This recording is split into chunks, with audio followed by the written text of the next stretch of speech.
And we are live. All righty. From the industrial wastelands of Michigan to the fruited plains of Iowa, this is the American Green Pack.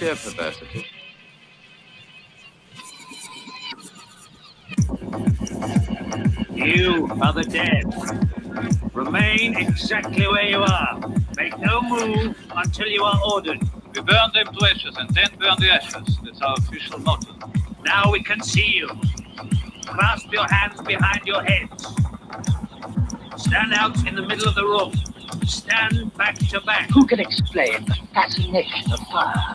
What draws us to it, whether we're young or old? Here comes a candle to light you to bed. Here comes a chopper to chop off your head. And welcome to the American Green Factory podcast. This is Nathan. This is Conlon. Andrew. And Matt.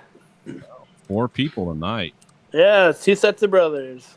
Yep. And it's lightning outside, so we'll see what happens. Yeah. Yeah, you never know. What kind of weather are you expecting now? Are they?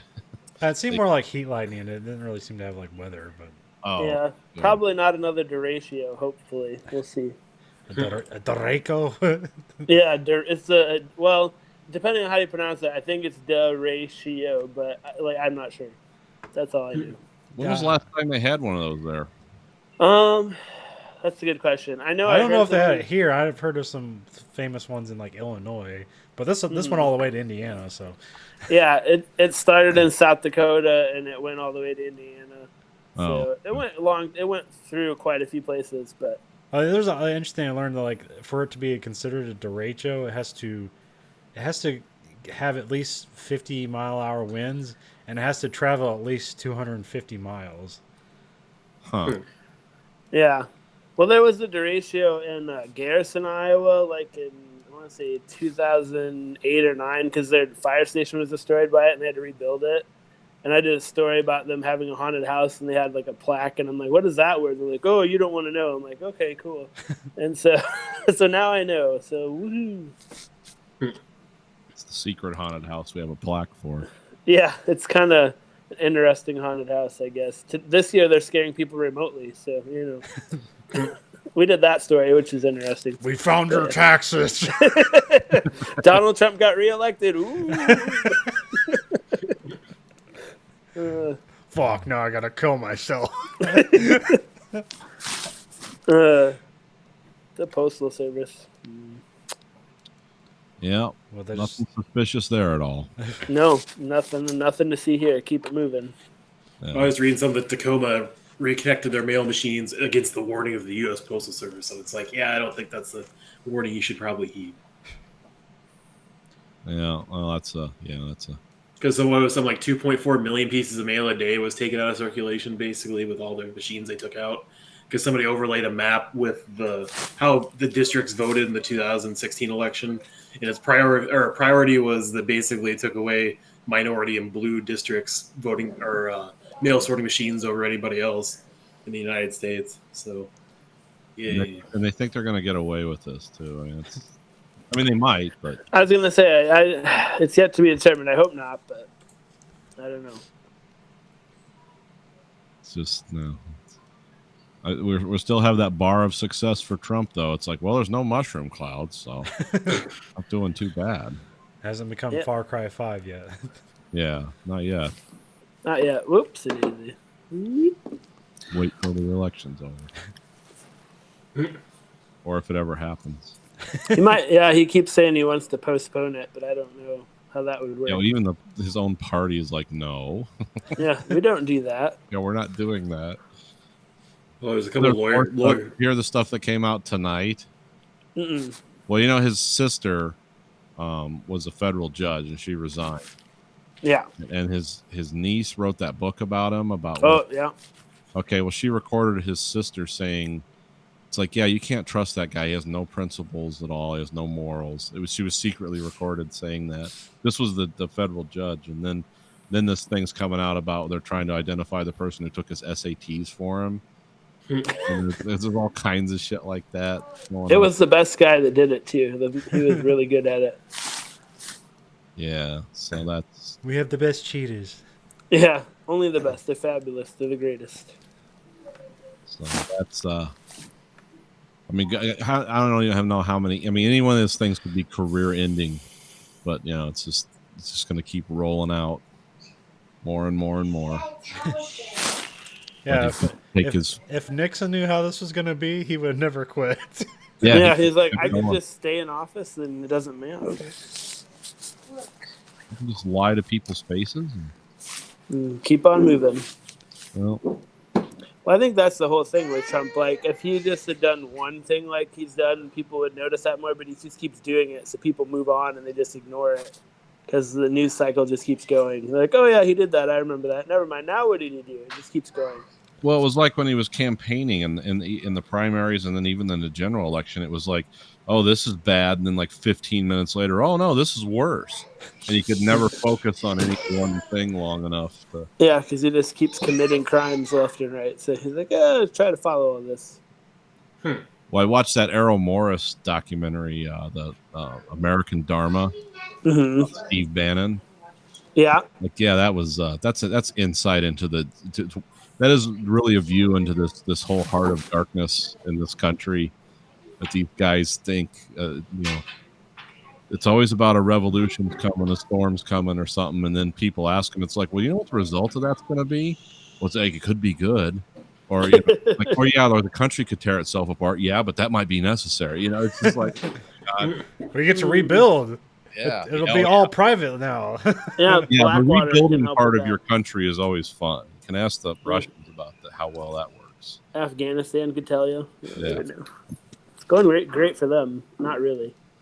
And especially rebuilding it into the image of people that like, you know, that just, I don't know, they just come across as kind of nuts. Interesting, but nuts. It's like, yeah, you want these people around to like write fiction about, but not to actually live their dream. Like, that's not what you want. So. Steve Bannon's having a good time right now. He got arrested, so that's good. Oh yeah. Well, that doesn't surprise. I mean, all those guys that coalesced around Trump in any way, as soon as they were out of his orbit, they have no income streams. They're all getting desperate. You know, they can't go anywhere and, you know, spout their opinions. Because True. Trump is such a hated guy, they just ostracize you. So yeah, that doesn't surprise me that happened. They can write a book, I guess. They can do that. Yeah, you can write a book, but it's. I don't know. How many books can one person read about? Yeah. That When you're subject. talking about the Trump fan base and writing a book to appeal to them, they don't strike me as like readers. Wrong. You have to Maybe find, they maybe have find like Audible a heavy subscription. metal song or a country song about the Trump administration. Yeah, maybe that would get people's attention. I don't There's think a long political diatribe where you like talk about Plato and Shakespeare plays, and it's like, see, this all makes sense. And, oh, you're talking about tragedies. You want tragedy. The American story is tragedy. So, well, yeah, but let's not try to live that. It's Grapes of Wrath too. Yeah. Electric Boogaloo. Yeah. I remember that reference. I heard about this today. I don't know when he said this. Something about Trump saying that the whole COVID thing was God being mad at him for creating the greatest economy. And I'm like, no, I don't think that's it. I don't think that's it at all. Did he really say? I mean, that doesn't surprise me. I just mean, had- He we did. read the Bible. God reads the stock market. You know. I mean, it's surprising when you read the Bible upside down like he does, which you can find. So, yeah. you know, after you tear gas a bunch of people, it usually says different things. When you spin the Bible around and just point at a word in it and like, this is what God wants me to do. And it's Yeah, like, I mean, Jesus is all about beating slaves. That's in the Bible. So I learned that the other day. Look it up. It's true. as long as you don't knock their teeth Well, out. no, it's all false, but Yeah, People well, it's all believe true it's that's in true. the Bible. Yeah, I Yeah. mean, the people that wrote that were just people, so I don't believe any of it. But and the people who interpret it were making also shit just up. people. Yep, exactly. The Steve Bannons of their time. That's it. Yeah, the guys that could kind of read and write, and it's like, do you want to go break rocks in a quarry for a living or sell people this bullshit? It's like, this bullshit. This sounds better. Yeah, this sounds better than breaking rocks up in a quarry to build a pyramid or something. So I'm gonna do this. Yeah. Or it's all true. You know, I guess we'll find out when we die. Tune in for our next episode. Yeah. Where Andrew will talk about the afterlife. Andrew, Yeah, I don't have anything because I'm an atheist. So that's all right. So, what do you think about the afterlife? Any thoughts? Well, were you guys ever dragged to church when you were kids? Yeah. Okay. Yeah. So I went Yep. to a Catholic school, so I got dragged to 2 different churches. Or sometimes I'd spend the night over at a friend's house, and then I have to go to their church on Sunday. So I have all sorts of churched out. So it's funny you should mention the Catholic Church. So in the mail, like once a month, I get a Catholic Neighbors magazine, which I'm not sure how I get because I never signed up for it. But like I get this all what the Catholics are doing in Cedar Rapids, and I'm like, cool. I don't know why I get this, but yeah, it's because it comes God to- wants you to. It's because God wants you to get it. God damn it! I don't know what the. I don't know. It's just it's very weird. I mean, the Postal Service is working well enough for me to get that, but not my ballot to vote. So go figure. God works in mysterious ways, right? I've gotten like 2 forms for my fill out my ballot or whatever. So it's like I don't know if they. I mean, they sent it like weeks and gaps or whatever. So I don't know. Maybe they're just waiting for me to send it in. I'm just gonna go. I'm not gonna going to sign in. I'm going to actually vote. So Yeah, that's what I'm gonna do too. So I at least Oh wanna know- yeah. So my vote can be discounted in person. Yeah. Well, the thing with me and Stacy, this is Grayson's first year for voting. Oh, you're gonna take them, yeah. Yeah, and because he turned 18 in June, and you can't get the absentee ballot after a certain date, so he was Gotcha. going to have to go vote. And I was like, well, hell, let's just go vote. It doesn't matter how we vote. I live in Washtenaw County, which is the bluest county in Michigan, because U of M's here and all the other schools. So I could just The not. maize and blue. Yeah. Yeah. Oh, it's and I could just not vote and it wouldn't matter. But we're all gonna go vote. So. The only thing I gotta do is because I moved, I gotta, but like the DMV's all weird, but I need to go get a change of address because if I show up with, the shit I can get that says like I live here, but like it's not on my. The easiest way is have a driver's license with your address, but my driver's license, Yes. my driver's license doesn't have my current address right now. So. Oh yeah. You can't go into a DMV anymore, can you?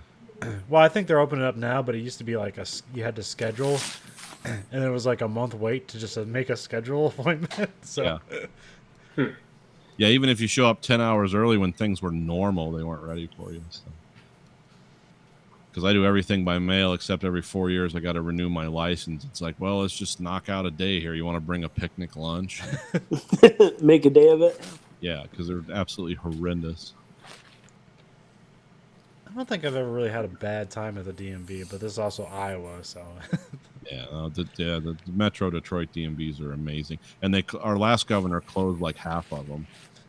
So then we just have like one small area, and they You don't have any like kiosks or anything. They have some of those here, but Well, we do. Like it's the only time I go there is to do my driver's license. You have to show up in person for that.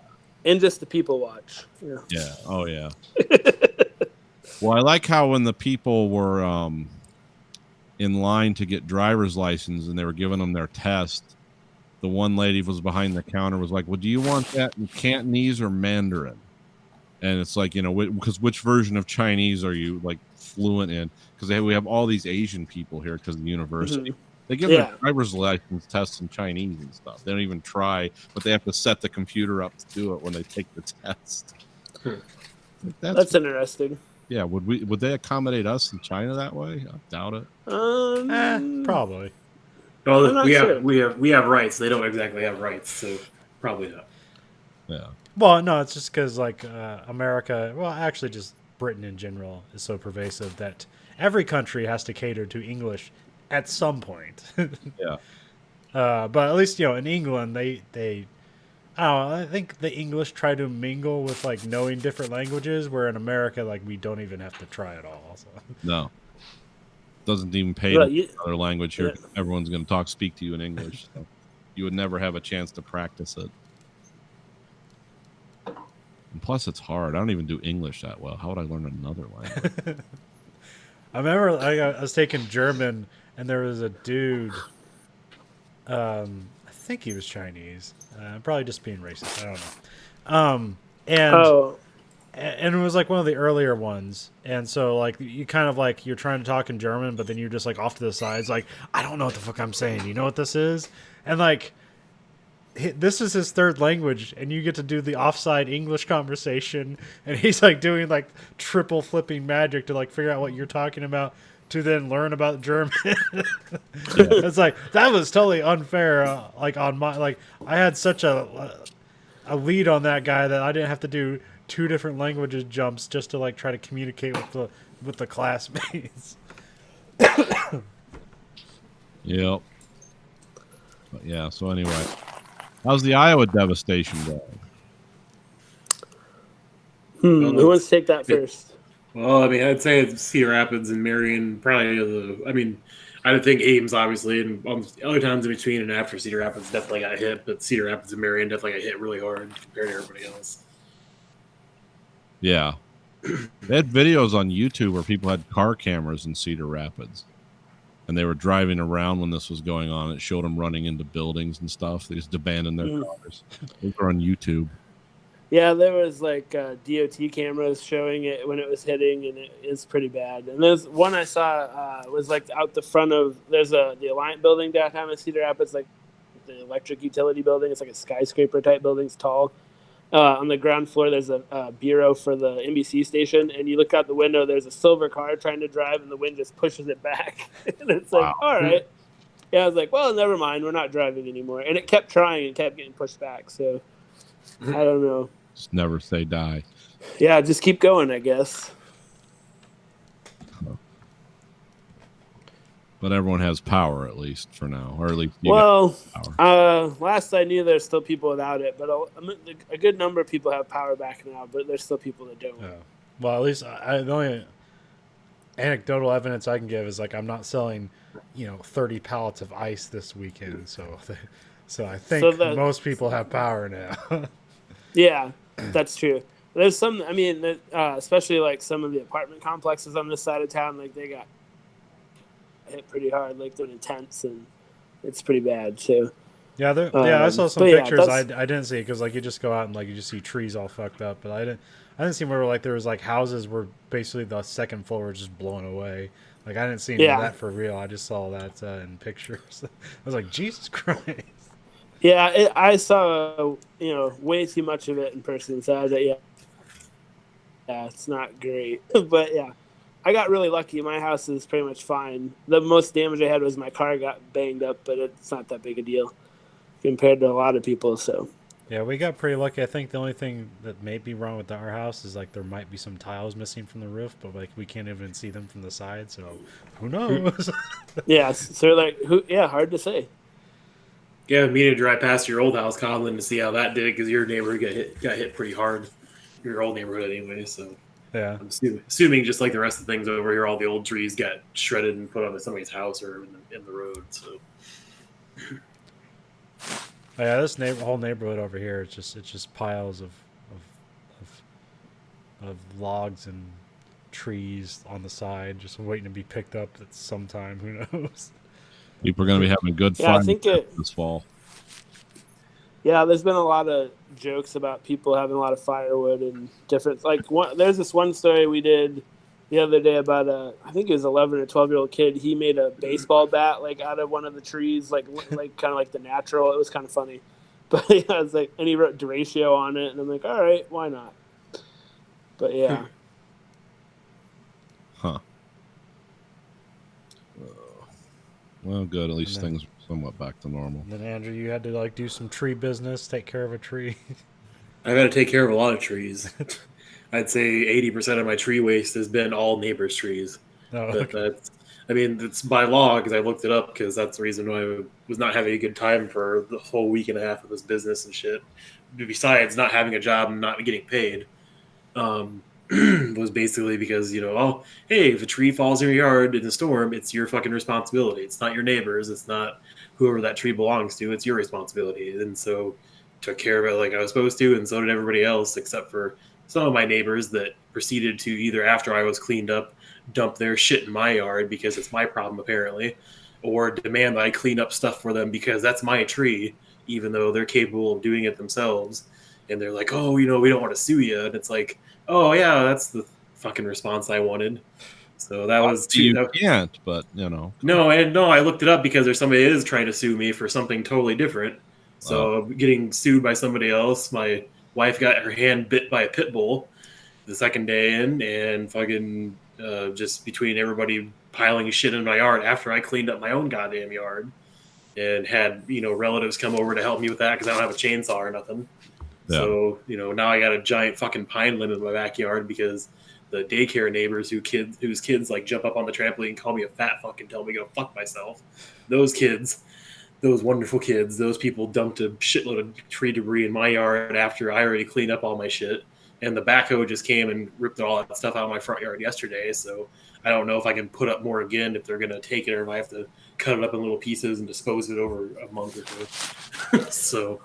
Well, you can call the city and tell them, and they might be able to come help you. Okay, because I know somebody on my street got screwed because they have the rented house and there's like 5 guys that live there, so sometimes they have to park out in the street. And when they came by, somebody happened to just be parked in front of their branches, so they didn't get their stuff taken. So yeah, I mean, there's different like circumstantial things. Like some people like couldn't get anyone to take their trees down like before everyone's got get their stuff taken. So if you call them, I'm sure you could figure something out. Hopefully, but. Well, I'm hoping, because the other thing is I have to try and figure out, because my wife contacted her uncle's old law office, and we might pay them $1,000 retainer to send the guy a fucking letter, because I guess he owns the property his mom lives in, but he lives in Texas. He like comes up here maybe once a month every year so his kids can see their grandmother and shit, so whatever. But he's like, oh, you need to remove this tree. And I was like, excuse me? It's like, well, it's on my property line, and I want to build a fence, and that's your fault. I can't build a fence. You're infringing on my right to have my property. And it's like, are you fucking kidding me? It's like we had the same discussion 3 years ago where you wanted me to remove the tree at my expense to get out of the way of his fence. And it was like, no, that's your problem. That's not my damn problem. It's like, you can cut it back to your property line and then put in your damn fence, because there's no easement for it anyway. His and his neighbor's fence are right on top of each other. They don't have an easement built in. So it's not going to be built in the same spot. He wants it built on his property line. We will do that and see what happens. And so he has to prove where it's at, because he says it's my tree, but it's right on both our property lines and all 3 neighbors. So it's like, how do you know that's my tree? It's not my fucking tree. As far as I know, it's probably yours. He's like, oh, that's not true, but I'm not going to pay for your responsibility of it. You need to cut that. And I was like, well, I give you permission to cut it, man. Good luck. And he's like, don't be a fucking asshole. It's like, well, I wonder who's being the asshole here, because it sure as fuck ain't me. No, being an asshole would be burning your house down with your mom in it. That would be being an asshole. Now you have all the room in the world to build that fence. Yeah, like if you want to, then that land cleared up. Really nice. Well, because he claimed he lived there, and I'm like, I've never fucking seen you in 3 years. I've seen your mom mowing shit, and I've seen her mom out doing stuff. I've never seen you. Then he finally was like, oh, you don't come here that often or whatever. And it's like, well, we own the house. And I looked it up. He does own the house. But it's like, so whoop-de-fucking-do. You can still cut the goddamn tree. He's just fucking annoying the shit out of me, because I don't know. It's just between that and everybody dumping shit, my neighbor's dog attacking my wife and going to ER for like most of the day last Tuesday and shit. It's like, oh, this is just fucking wonderful.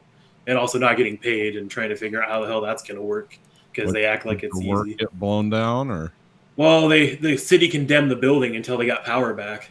oh. So they just got some power back yesterday, but they haven't still got all the power back. So I might not even go back to work on Monday. Is it also something to do with air quality? I think that's what Mom said. But yeah, well, in the office, yeah, because all the dock doors blew off, so it was nothing but hot, humid, moist air everywhere for 2 weeks. I need to interrupt for a second. I thought you were saying doctor in a really weird way. Oh, sorry. The dock doors were blown off. I'm like, what the fuck are you talking about? Well, I mean, I also learned from my mom, we have the special kind of insurance where we're really cheap. So unless $7 million worth of damage happened, we have to cover it ourselves. And I'm pretty sure $7 million of damage didn't happen. So unless they can claim a bunch of shit that I don't know of, they're going to be paying all that stuff out of pocket. $7 million worth of emotional damage. Yeah, basically. Because they were making a big deal about buying us all jackets for our 140th anniversary, and we're all like, we don't want fucking jackets, we want a bonus. What kind of jackets were they? How many pockets? Not enough. So So it's freaking stupid. They should be doing a lot more different shit because they've screwed themselves out a lot of money. But I don't know. We'll see. Your wife doing okay? Yeah, she got paid for her week off because they started working this week on a different site because their other site wasn't cleared to work yet. So I mean, she got paid entirely. And I've been seeing the dog attack. oh yeah, she's getting the use of her hand back. I mean, she has some pain from working all day, but it's not bad enough to have to stay home. So, but luckily she got to stay home for almost a week before she had to go back, just because they used a vacation day and everything else. That probably helped. Huh. Plus, high grade oxy. So. Well, that's always good. Did they get the dog? No, it was only first time offense. They won't execute or do anything with the dog with only first time. That's the second time that dog has attacked my dog, though. So I think that should mean something. But the neighbor, because we were charging our phone on his generator, that's why she got in the backyard, and the dog broke the lead off the tree and then attacked my dog, and my wife stepped in and got bit for it. So, but at the same time, I don't know. Like, he says he's going to pay the medical bill, which I guess he better technically, because I kind of wanted to have the dog put down because I don't feel safe with that fucking thing around if it's going to be out. Well, see, that's like 5 years ago we put a pit bull ordinance in here, and it's basically if you're already living here, you're grandfathered in, but you can't bring any more of them in. That's all everyone had, and there were a bunch of people had them. I almost shot one, about 10 years ago because it was off leash running around the neighborhood, came running at me like, well, okay, here we go. These halts, see how they work. But it didn't end up happening that way. But yeah, that's always people got to stop with those. I mean, if you want to live out in the country and have those, great. But we've had like 5 kids killed this year. One of them, they had to, basically cut the dog open to bury the kid, and it's like, what who's keeping this shit around? It's like cutting a kid out of a python or something. Like what are we doing? But that's. Well, I mean, I feel bad for the pit bull ordinances because it's not most owners' fault. It's all the owners that abuse their dogs or fucking do that kind of shit. Because the dogs that more or less attack people. Because that's not the first time I had a pit bull attack one of our dogs. Because that happened before we moved to this house, and it attacked our smaller dog, and my wife stepped in and didn't get bit then. I mean, the guy that owned the pit bull was like, "Just wait 1 second, I'll go get a crowbar to beat him off." And it was like, yeah, okay, might as well just kill the dog at that point. How do you masturbate a dog with a crowbar? I was gonna say that's a whole nother episode we don't have time for. We'll have to move on, but it's just. Well, and you got to remember, like around here, this is the dog fighting capital of America. Oh yeah, and we've had quite a few dog fighting rings in Cedar Rapids. I don't think anybody's ever been prosecuted for the whole times they've busted and broken stuff, but it's freaking ridiculous because I'm pretty sure, because I know my neighbor said he got it from, because they'd moved down from, I think it was Georgia or Mississippi they moved from, and he's a nice guy. He works at Rockwell, and I've never had a problem with him or his family, but he's like, oh yeah, we paid like $2,000 for him because he's, like a breed from this, breeder or whatever in Atlanta. And so it's like, well, I mean, is that breed for dog fighting rings? Like, I don't know. Yeah. Like, he's neutered now and he's still trying to tear the fuck out of my dog. So I don't know. Doesn't make any sense to me. My dog will let somebody hump her face until she, passes out. So I don't get why the other dog's so aggressive towards her. Yeah. But Only anyway. problem with those dogs, I don't know what it is, but I know that they're just having one of those, especially with the small children or other dogs. That's what gets killed up here. It's like having a loaded gun in your house that will randomly go off. It's like once a year this will fire, but just once. It doesn't seem like a good idea. But, yeah, I don't know. I mean, It's my time to dog's go pit walk bull the mix. gun.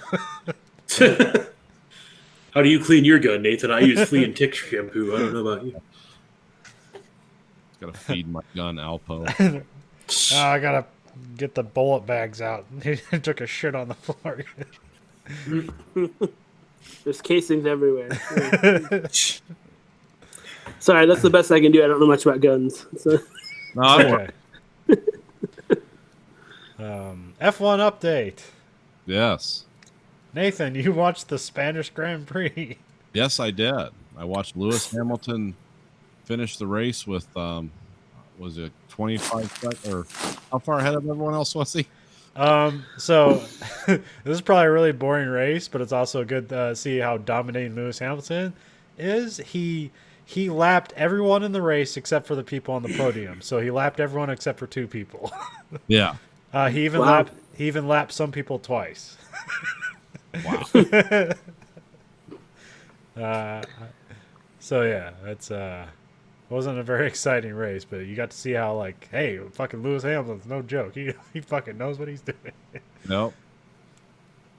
Um, I did like the guy, I forget who he was, the guy for Ferrari, where his engine failed and it locked his back tires and he just spun around. yeah, And everyone was like, did he pull the emergency brake? Why did that happen? And then he was talking to the pit and it's like, oh, his engine just blew up and it locked his rear axle. Like, oh, okay. Because it was a weird looking, like he just kind of slowed down and spun around. yeah. It's like that. Did he pull his brake? What happened? And he said the engine's off. That was Charles Leclerc that happened to. Okay. And then he couldn't figure out what to do. He was like trying to get the engine started, but it wasn't happening. And so he took his belt off, his seatbelt off, like ready to like basically get out of the vehicle, abandon the vehicle. Yeah. But then he got the car working again, but he couldn't find the seatbelt. Like I think that the attachment, he like threw it out or something, or he lost it in the seat somewhere. So he was driving around for 2 laps with no seatbelt on. Uh-oh. Why not? And so when he finally came back into the pits, and also like that problem just happened. Like his rear axle just stopped. That could have happened again, and he could have been just ejected from the vehicle. Oh, okay. Yeah. So he got really fucking lucky. But he got on the radio and says like, "I need an attach," and apparently they didn't know what that meant. So I need a seatbelt basically. And then they just they couldn't find another seatbelt, and then they just retired the vehicle. So. Yeah. Something was obviously seriously wrong. I thought the engine blew up. Yeah, yeah. I thought there was like an electrical problem, and then the engine just seized, and then the car just spun around. But I didn't know, just locked the rear fucking axle. Because other people, I was listening to a podcast, and they're saying like he lucky that happened on a turn and not like on a straightaway going as fast as he could. Yeah, going like 120. That would have been bad, yeah. Well, it's just like suddenly 2 of your tires completely seize mechanically, like they're not moving.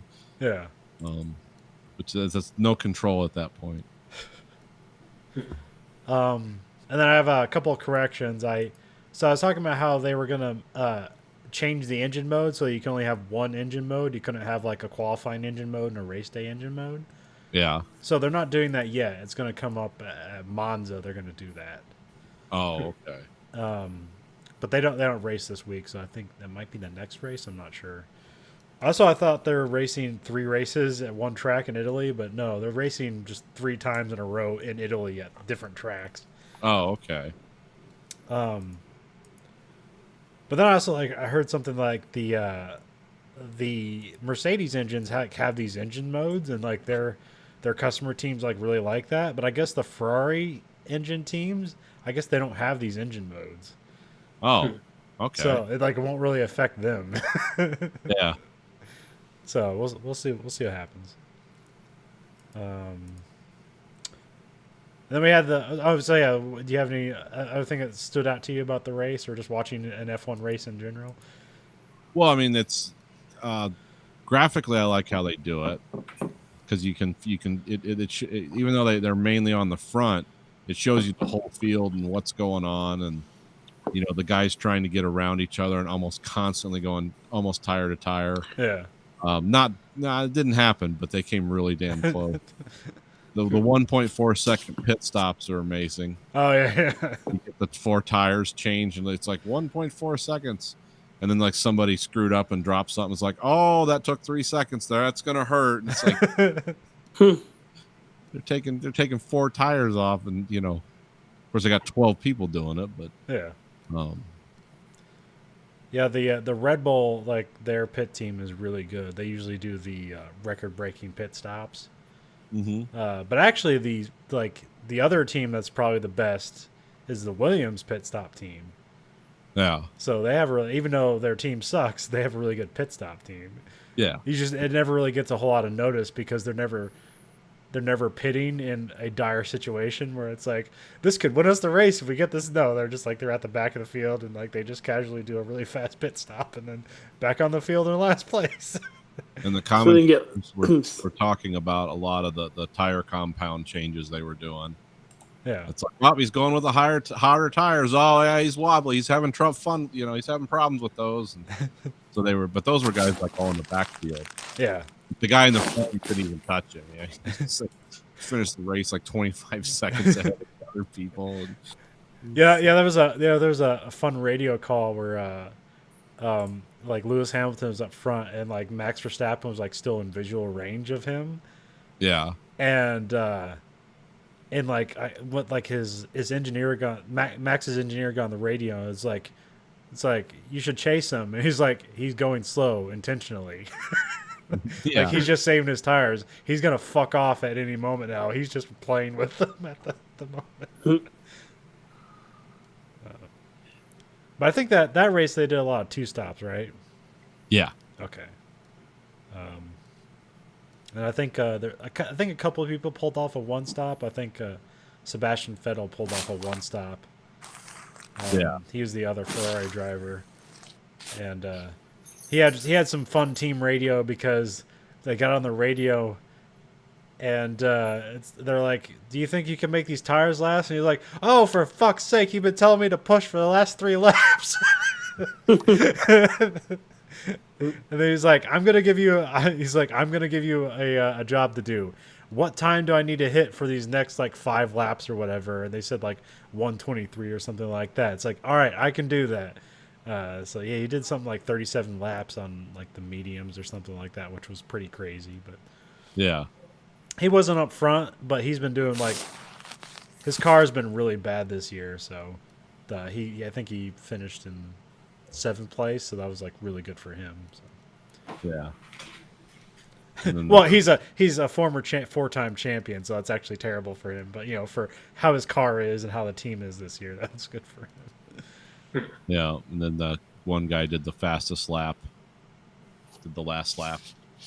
Bottas got that. Oh yeah, Bottas, yeah. And then what else? There was a few things. It was interesting. Didn't seem like it was a very long race. I mean, it seemed No, to they're go- only, like I said, they time them out to be about an hour and a half. Yeah. But they leave a lot of room. There's like there's like a half an hour pre-show, and then there's like a 2-hour post-show. They do a lot. Yeah. They built a lot into that. Because when I watched this, there was no commercials because it was a replay. Yeah. So it was just like they just played it straight through. I was like, oh, that wasn't very long. But I realized, oh, yeah, there's no commercials or anything playing this. Like, oh, that's weird. But I guess it's a replay. I don't know. Yeah. The other thing that happens, you had the Concord Agreement, Okay. which I didn't know what that meant until now, or a couple days ago. So that's the agreement they sign where they get the teams. They're like, are you going to be in F1 next year? That's the thing they sign. So, and if you sign early, you get a signing bonus. $1 billion. And so all 10 teams signed up, so they agreed to be in F1 for at least till 2025. So it looks like Haas is staying in. So they're not giving up, huh? No, not yet. But like I said, like when 2022 rolls around, they have the salary cap instituted. I think that'll give a lot of the lower teams a better chance at, looking better, not just like Yeah. immediately losing to Mercedes. Who buys the best team? And then the other thing that happened is Williams is being sold to some American investment firm. Okay. So that's hopefully good for them. They're kind of the last real independent team. Like they're kind of a They have a side company that does a lot of like high end manufacturing. And that's actually where they make money, and they pretty much just lose money in F1. But because pretty much the whole company's was built around F1 racing, that's kind of like their thing. And Frank Williams agreed to the sale, so hopefully that'll be good for them. But, Oh. Yeah, I looked up the company and they do. It was like all the companies they invest in. It's all like engineering firms and stuff like that. It was nothing I know. It's like cooling, like Iowa Cooling Tower or something like that. It's like there's a company that just makes cooling towers and they're from Iowa. Like, the fuck Very, is this? very strange.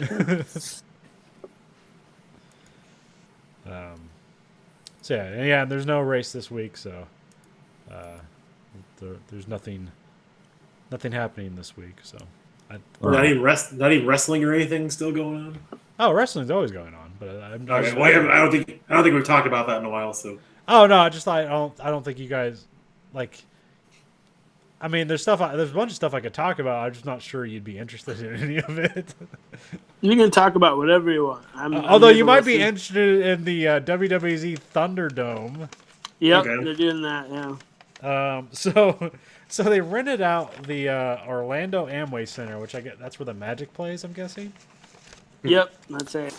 They gave them like $500,000, and they basically have this stadium to themselves for the next 2 months. Something like that. Yeah. Because they have no other customers, so like they're like sure. And so they've built this giant dome with like screens all over it that goes over the ring, and then they have like a bunch of screens to set up like audiences, and then they have people basically like zooming in on the call to be an audience member essentially, but like from a screen. Which was something I've been waiting for someone to do, and then it was WWE that did it, so that's weird. That. And usually, I mean, WWE does a lot of these like huge production shit, but usually they have to like build it up over for a weekend and then take it down. But like with this, they could just like leave it up for 2 months. Which is more convenient. Yeah. It looks impressive, but like from what I saw, it didn't seem to make the product any better. Like it still seemed to like, well, this is boring. Still mediocre wrestling, but Yeah. hey, Well, isn't that dumb cool? Well, the wrestling's fine. They have really good talent. It's all the story stuff is fucking stupid. What, They haven't done- what's some they- of the- oh, sorry. Go ahead, Andrew. Oh, it's like they haven't done anything more with Firefly or anything like that, or no? Oh, you mean the Fiend? Yeah, they haven't done anything more with him. He was interesting like a year or more ago. I mean, they've done some stuff with it, but like they usually they've had a lot of misses with him. But I still think like I still like that shtick, but a lot of the matches he has aren't that great. But I still like all the stuff around him is still pretty good. But it's a lot of misses right now with what they're doing with him. So I mean, they're pretty much miss. I mean, they fucked up Ricochet. Ricochet's not even on television anymore. Oh, really? Yeah. It's like how do you Oh, fuck up Ricochet? He's the most exciting wrestler in the world. It's like they made him boring. Yeah, I don't know, because he was probably the most. What I was most. That's why I bought the shirt and shit. He was more interesting than anybody else I saw. So it's just like, oh, okay, that's fucking weird. Like I don't know why they ruined him, but whatever. Well, Maybe he's- it's usually just because Vince McMahon. If you're not 6'5" and 250 pounds of muscle, like Vince McMahon doesn't care about you. And white. Well, I mean, The Rock was black, so. He's kind of Not anymore. Right? Well, he's half black. I don't know. Yeah, I was gonna say he's. Yeah, I can't remember exactly. Samoan. No, his mom is Samoan and his dad was black. His dad was yeah, Rocky that's it. Johnson. He was a Yep. so, He was a wrestler too. Yeah. Yep. And I think his grandfather was also. yeah. Did you ever see that movie Wrestling with My Family? Yeah. Yeah, that was like actually a good movie. Yeah, I liked it. Because I haven't heard anything about AEW either. Because I know they were doing a lot better job than WWE was for. a Oh yeah, while. I mean for what it is right now, with no audiences, it's weird, but they do a really good job with it. Yeah. Although it's weird right now because of the NBA playoffs going on right now, they have to like move around their show a bunch of times over the next month. So they were actually AEW was on tonight, like at like 6:00. And I saw some of the results of that, and it's like, well, that's pretty fucked up. So I need to watch that at some point. Also, right now, NXT is having a takeover show, NXT 30. So I got that XXX on there. So, Shit, Vince McMahon looks like shit. well, I mean, he's like 74. No, I know, but like I'm just watching because I was trying to find clips of the Fiend. It's like Fiend shows down against Vince McMahon. It's like, Jesus Christ, he looks really old now. He's also he only sleeps like 4 hours a night, so Upside down in a cave. Yeah. His mom just turned 100 years old. Oh yeah, that's right. We did talk about her a while ago. I think she's going to wrestle in the stadium that they have. It's going to be great. But yeah, they're gonna have this Thunderdome set up. They first introduced it for SmackDown, and then it's gonna SummerSlam tomorrow. It's gonna use it, and then basically Raw and SmackDown are gonna use it for the next 2 months. Because the ratings have been really shit for them. Like they just like record lows, like just constantly. Well, like What was it? Is there what network are they broadcasting on again? Fox. It's Raw's on USA and SmackDown is on Fox. Okay. But it's on Friday night, so it's not necessarily like it's not Prime really- TV watching it. Yeah, but like right now, like I don't know what the fuck that. It's not like because usually Friday night doesn't get shit for viewers because people all got to the movies and have date nights, but like people aren't doing that anymore. So Some people are, I guess, but yeah, it depends. Florida is, so. well, that's where all the wrestling is. Yeah, that's a good place to have that. One of the hot spots. Good stuff. Well, like AEW, like what they do well is that Tony Khan. There's an amphitheater next to the Jaguar Stadium called Daly's Place, and it's an outdoor amphitheater. So that's where they've been doing all their shows from. And because it's outdoors, it's much more safer because there's not circulated air going on. It's just outdoors. Yeah. So Makes sense. they're actually going to have fans. It's going to be like 10% capacity. They're going to have fans next Thursday for Dynamite. And they're being sold in pods. So it's like they have these little pods like kind of stuck all over the stadium. And so it's like 5 people and they stick together, and then they have like a pod over here, a pod over here. So it's not like where it's like everybody has to be in like a straight line or zigzag or whatever. It's just they're selling little pods all over the place, so people are distanced, but like people come together, like they can be together because they came that way. So Yeah, they're in their quarantine. Yeah. and also like all the and like they'll be temperature checked. They won't be tested, but they'll be temperature checked and ask questions. Rectally thermometer up there. That's the best way to do it. But also, there's no seats on the ground floor. It's just like up in the far ones, so they're not near the wrestlers. But because all the wrestlers are tested, so and the production crews. Oh, that reminds me of something. This is a quick diversion. Sorry, this has nothing It's to do okay. with We're just, it's wrestling. Nobody cares. Hold on that storyline. I'll be right. So when Trump visited town this past week, but usually when the president visits, there's like a pool reporter, so everybody has to go through this one reporter. That reporter tested positive for COVID, so he got out of answering questions because he's like, oh well, we can't do that; it's not safe. So he didn't get grilled by anybody because that one person tested positive. So pretty cool. That works. Yeah, it worked out fine for him, but. And then I've had is that it? I didn't mean to just like. Oh no! It just reminded me of something. Okay. No, yeah, it's be that video of CNN getting beaten up in a wrestling ring. That'll bring you back to wrestling. So there you go. No, I don't think there's any more to talk about wrestling. Like I said, you guys won't know anybody, and you won't necessarily care. But like, AEW is still doing good considering circumstances. WWE sucks.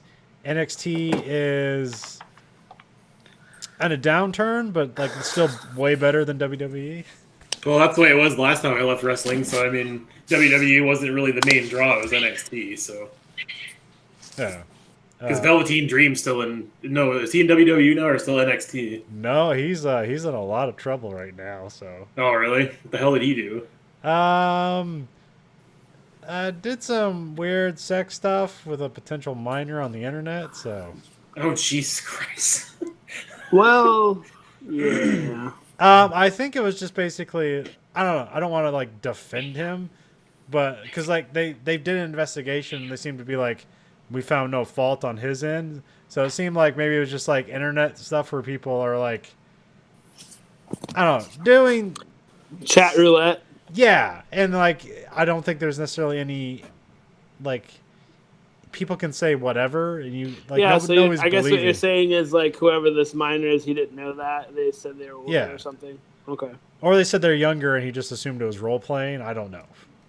Like again, I don't want to defend him necessarily, but And the weird twist was it was Vince McMahon's mom. So yeah, she's a very interesting trickster. I tell you.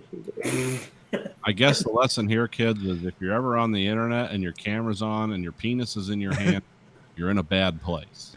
well, Yeah, well, it's well, time to vote. That's right. Yeah. well, I mean, well, there's like somebody posted like here's the stuff, and it was just like it was text and audio, so there's no visual thing. Oh, okay. So Hmm. I don't know.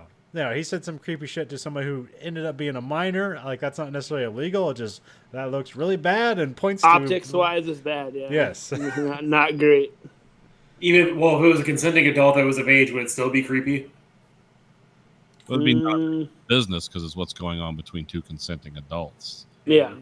But when you Well, no, I said because you said creepy and then that, so I didn't know it was creepy just because of pedophilia. You're creepy on another level too. So no, the only reason it's known to be creepy is because the pedophilia brings the law into it. It's just weirdos on the internet and they're all adults, so that's really no one's business unless Mhm. it like, leads into murder or something, and that's a problem. Yeah, that could be an issue. Like if two consenting adults both wanted to pretend to be Echo the Dolphin and fuck each other, I'm like, that's fine. no, I know, but it's just like something where it's like, oh, you're gonna pretend to be a corpse and I'm gonna fuck you with a priest outfit on. Like that's creepy, but not as not as creepy as it would be if it was a pedophile and so, Yeah. Mm. Priest altar boy. Yeah. Mm. It's best not to do that stuff on the internet. Bad idea. So yeah, Velveteen Dream. Not a fan right now. Well, I was never really a fan of his anyway, but at the same Yeah. time, it was like, oh, that's one main person I thought. Well, was I tried to bad. convince you because you were like you thought about like gifting me a shirt of his because I said like he's a really good heel. He's good at being an asshole, which I thought and then like they kind of turned him into a good guy, and now he has to be a bad guy. Yeah. What's going on? Okay. And I heard somebody whisper. Yeah, it was Matt, and we were like pretending like, should we just ignore this and continue on? Does Matt have something to say? I have to be quieter. Okay. Yeah. I'm too loud. Tell him to go fuck off. I've recently They're minors. I have recently discovered an artist that millions of people already have. Oh, okay. Share. The Weeknd. Oh, yeah. Spelled WEKND. Daddy, I think my tablet. I think He's Canadian. Yeah. it is plugged in, Mom. But I unplugged it. It was unplugged. He unplugged it. Yeah. Can you say hi? Yeah. Hi. Say hi. Hi. All right. Bye. Now remember, this is going out on the internet. So. That's fine. It wasn't anything weird. It was Okay. just he's very concerned that I charge his tablet. So that's it. So yeah, the Weeknd, who is kind of like pop R&B artist, maybe a mix of like electronica in there. Very like you can compare him to Michael Jackson. But no weird kid stuff that we know. No, not that we know of. Just lots of weird drug stuff. Yeah, Yeah, one of that's it- okay. One of his most Dated Selena Gomez. Yeah, dated Selena Gomez. Yeah, one of his songs is like called "I Can't Feel My Face," and it's like, oh, that's an interesting way to say like you're really awestruck by somebody, and I was like, oh wait, that's probably about drugs. He's singing about drugs because like the main refrain is like, I can't feel my face when I'm with you. It's like, oh, it's about drugs. But he likes it.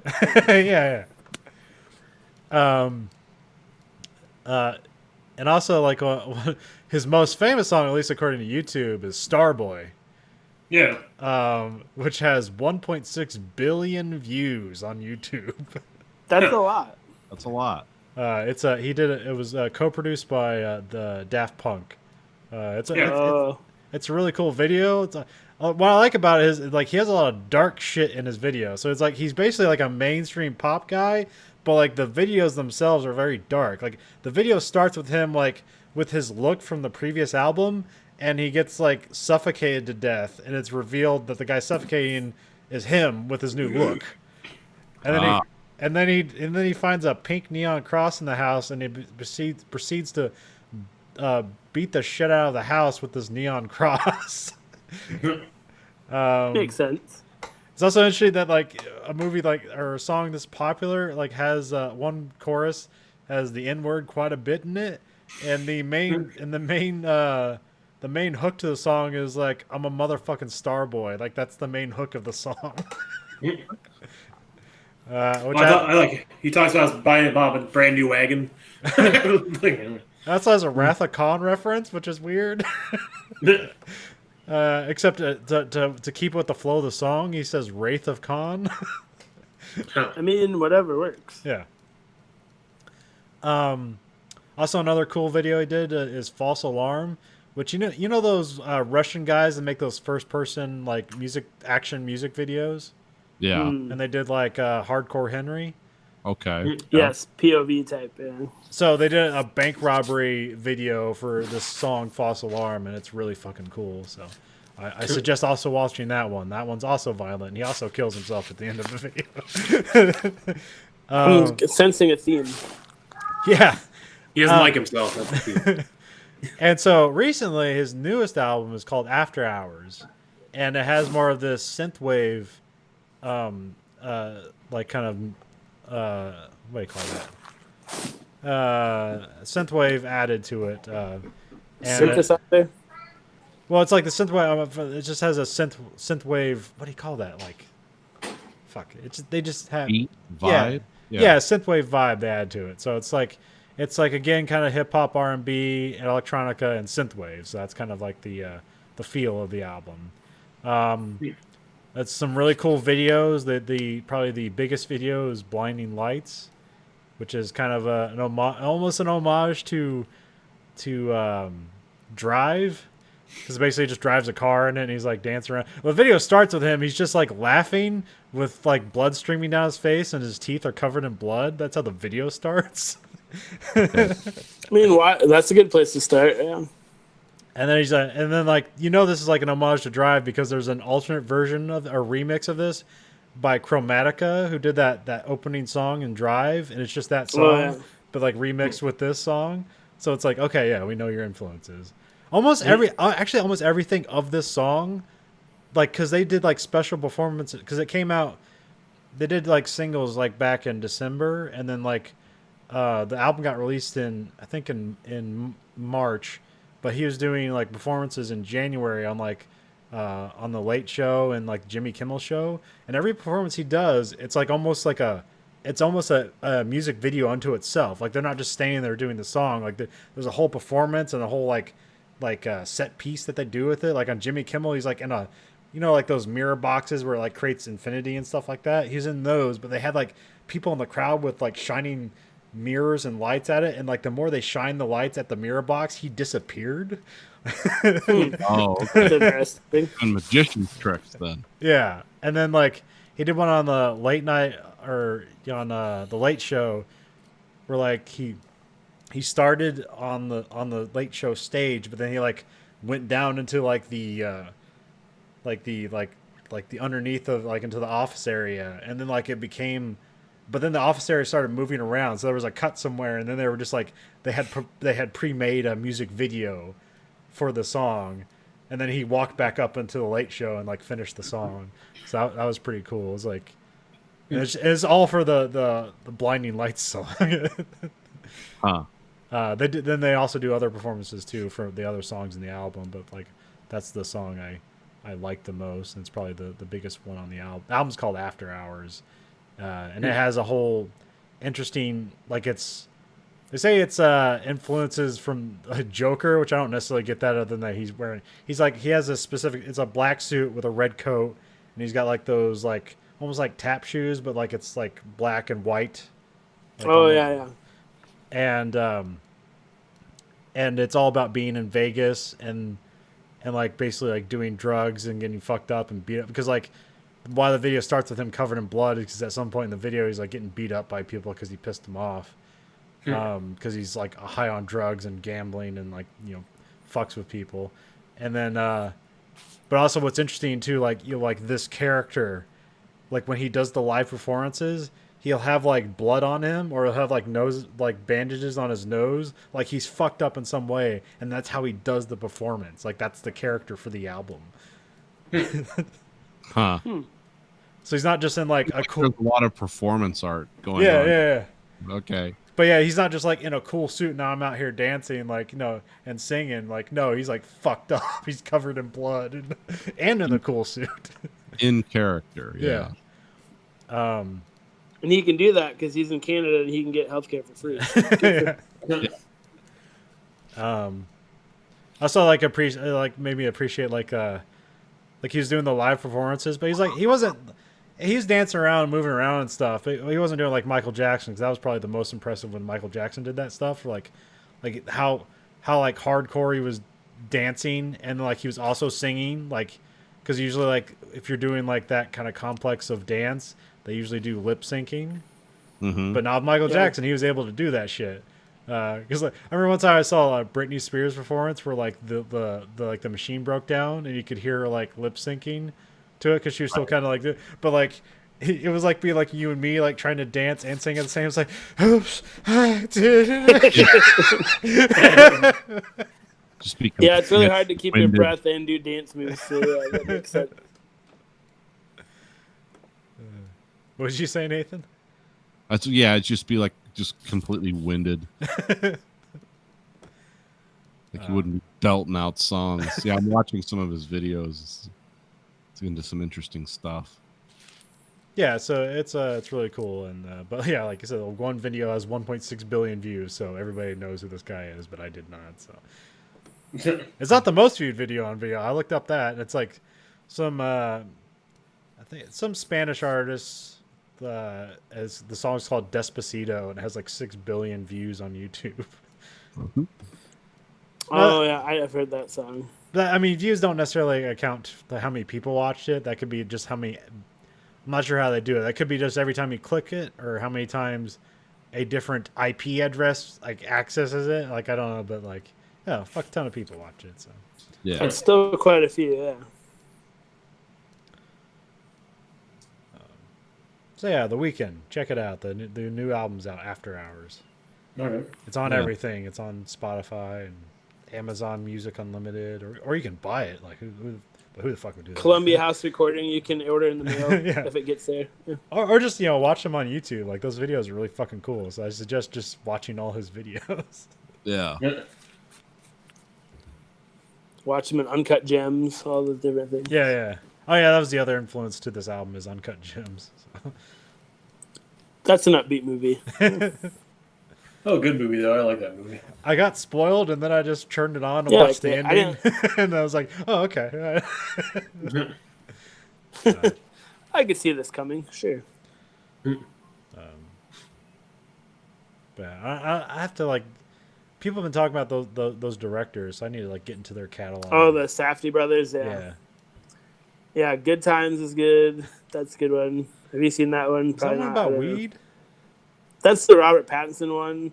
It's where him and his brother, who's one of the, I can't remember which one of the directors, plays the brother, like who's mentally challenged. And they try to rob a bank. It doesn't go well. And he gets arrested, and Robert Pattinson tries to get his brother out, but he screws up and he gets the wrong guy, and it just gets worse from there. But yeah, it's interesting. I like the way they do the music, and they use like real people in different parts and not actors, and that's interesting.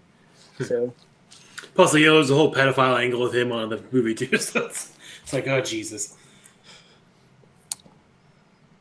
Yes. You ever seen Robert Pattinson hit on like a 12-year-old? Then it's a movie for you. Yeah, I was gonna say that part's weird. Yeah, let's not spoil too much for So I mean, watching the movie is very uplifting. Both of the movies. If that one I believe wrestler wants it's to on watch it. It's on Netflix right now, so if you guys want to watch. Yeah, it's on. Velveteen Dream watches Uncut yeah. Gems. I was gonna say he loves the shit out of that movie. I tell you. Like, what was the last Robert Pattinson movie? Oh, The Lighthouse. I need to watch that. I haven't got around to that yet. But. I bought it and then it became free on Prime, and I still haven't watched it. Oh yeah, Interesting. I think I rented it once for 99 cents and I didn't watch it. So that shows how much I'm motivated to watch it. It's $1, and I'm like, I can't spend. The Well, it has time. like terrible audience scores, but it has like really good critic scores. So I was like, okay, I got the. And I don't know, like that. I think that director's like you really like that director. Yeah, it's David Eggers, I think is his name. The guy I think the is- bench. Yeah, Yeah. I mean, Just Robert the- Pattinson. And the sorry. field in England. yeah. Just the concept of two guys going crazy in a lighthouse together is kind of interesting, but. And they do go crazy. That's what I hear. I still haven't saw it myself, but I heard it. I watched it, and then Stacy's like, "Hey, let's watch this." It's like, okay. Like, you don't get to pick movies anymore. It's like, what? It's a good movie. What's wrong with it?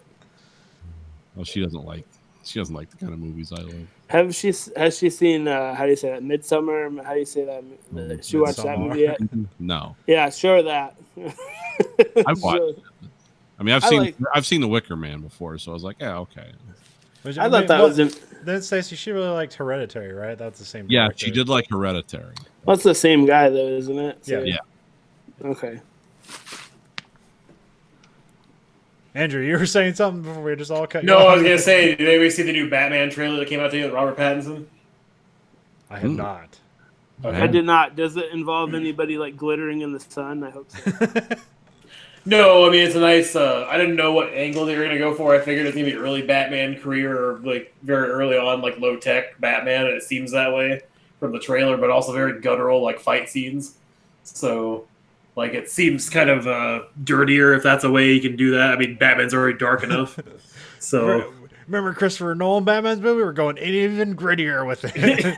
it seems like it so far. I mean, he's kind of like in a rundown subterranean thing, like probably what's in the second Batman movie where he's like underground in like a cement, building, and then like he's Oh, is just that like the one where his mask is cloth? his mask. He has like a Batman suit. It's not like a ragtag one, but his car is like a Mustang with like a big jet engine in the back of it. Oh, okay. Like it's cool.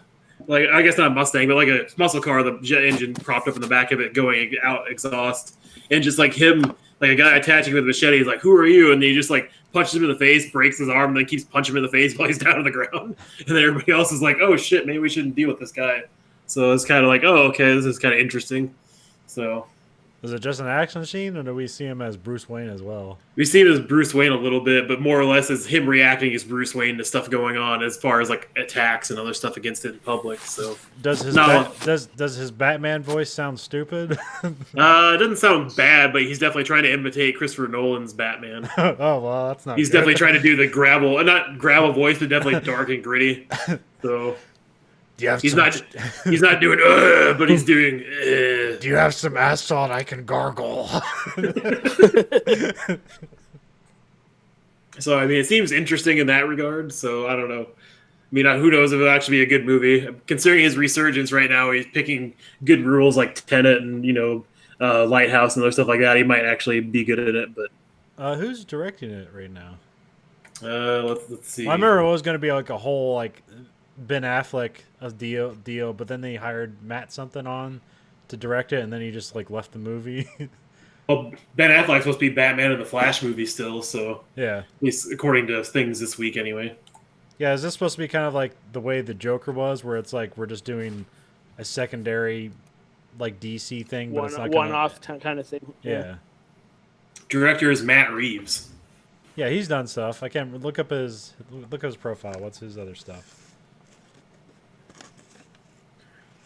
Let Me In, War of the Planet of the Apes, which I just finally watched last week. Okay. That's a good one. Cloverfield and Dawn of the Planet of the Apes. Okay, he's got some good stuff behind him. Yeah, Cloverfield's Yeah. a great movie. Well, I'm surprised it took me so long to watch the War of Planet of the Apes. That was a good movie. I just don't know why I didn't watch it sooner. Yeah, those play. I think every time I see a trailer for those movies, I have no like desire to watch them. But then you watch them, they're really fucking good. Like even the first one, it's like it just feels like this is gonna suck, and it's like okay, and they just like they just get better. Like, Yeah. Yeah, they're all pretty good. I've seen them all in theaters, I think. Well, I saw the first two in theaters. I didn't see the last one in theaters. I just bought it on Blu-ray. I thought it was kind of interesting with the angle of like, oh, the virus is mutating and now it's making people retarded, basically. Yeah. So, well, they have to try to come up with an explanation, like in the original Planet of the Apes, how come people can't talk anymore? So, oh, I guess I didn't know. I haven't watched any of the original Planet of the Apes. So I didn't know that. yeah, because that's like when he teaks and he's like, "Get your hands off me, you damn dirty apes!" They're like shocked because like a human can talk. Like that's Yeah, he can't. He can't talk. How can he talk? Yeah, I guess I should have watched some of the original ones. I've only seen the shitty Tim Burton one. Tim Burton one and all the new ones, so I haven't really I don't really know the source material. I don't think. Well, I don't think I've ever sat down and like straight through watched Planet of the Apes, the original one. I just like I just know like all the bits through osmosis of pop culture. Like you Yeah, see the enough. one with Charlton Heston's pretty good. Okay. Hmm. So I remember No. once I remember I sat down and I watched all of Soylent Green. I was like, there's a high concept to this, but this is not a good movie. No, Soylent Green was the classic 70s sci-fi. It's like, how dark can we be? Like, Yeah. how dark and pointless, and because Westworld came out about that time, and Soylent Green, and it's like, how bleak and pointless can we make life seem? And then you had what was the other big 70s sci-fi? Logan's Run, because a lot of them were almost like they were all borderline slapstick bad, but they had like high concept behind them. Yeah. They just didn't follow through. They didn't have the budget or the storytelling ability to really carry it off. But you say Planet of the Apes is good through. The first one, yeah. Okay. You don't watch the 6 other ones? No. I mean, the people that worship the atomic bomb thing is kind of an interesting, like, subset. I can't remember which one it is. I remember seeing like pictures of it. It's like I gotta see that fucking movie. But there's one where they have like the apes like riding the streets with like M16s and like. But I think that's like the only shot of the movie that they spent money on. Yeah. Because I remember there was an old like movie book I read one time because like it talked about the studio's attitude towards sequels, and the common method at the time was based on what they did with Planet of the Apes. Is that with every sequel you cut the budget in half because like at that time sequels didn't make more money than the originals. Yeah. So you just cut the budget in half, put it out in theaters, and you'll like either break even or make money. You just keep cutting the budget in half until eventually like the movie is barely a production. It's just a name at that point. It's meant to be like, but VHS wasn't out at the time. So like that was different. So Like with all the different Jaws movies that suck like that. yeah. Yeah. But like now it's completely different. Now you put out a sequel because it's going to make more money than the original. Yeah. And you're going to spend way more money on the sequel. It's like, well, this is proven moneymaker. Let's put money behind it. Yeah. People loved this the first time. Let's see. Russia update. Let's see. Dissident politicians are again being poisoned in Russia. Surprise, surprise. This time, Alexei Navalny, who runs an opposition party to Putin, who was flying home from Siberia, or flying back to Russia or Moscow from Siberia, got poisoned at some point, and now he's in a coma in Germany. So nobody knows. Of course, the Kremlin says we're investigating this. We're taking this very seriously. Sure we they are. know exactly who did it. It's all purely coincidental. I don't know how it happened. Plus, there's there's no opposition to Putin, so it's obviously fake. Everybody loves him. Yeah. He's a nice guy. Has anybody made he appointed himself for life recently, so not exactly what I would call. Yeah. No opposition. I just had like the idea that, and somebody else had. Is there any kind of conspiracy theories out there? Because his name's Putin, And the other famous Putin is Rasputin. Oh yeah, that's. I think we get started on this podcast if you want. He's possessed by the ghost of Rasputin. I love it. Let's continue this. All right. Well, I don't know how it's going to be for Putin. It's going to be weird because he's coming to the United States next week. So, because he's speaking at the Republican National Convention for Trump. Are you sure that he's not coming there to poison him? That would be good. I don't know. No, Someone should- he's got to poison everybody else. just give him a Big Mac. He'll be fine. If you read Pravda, this is another example. The West CIA agents or agents of MI5 poisoned this guy to cast doubt on Putin. You know, every time someone who's in opposition to Putin dies or gets poisoned, either in Russia or anywhere else around the world, it's always the West that's doing it to make him look bad. Yeah, because we really are jealous of him. Yeah, it makes sense.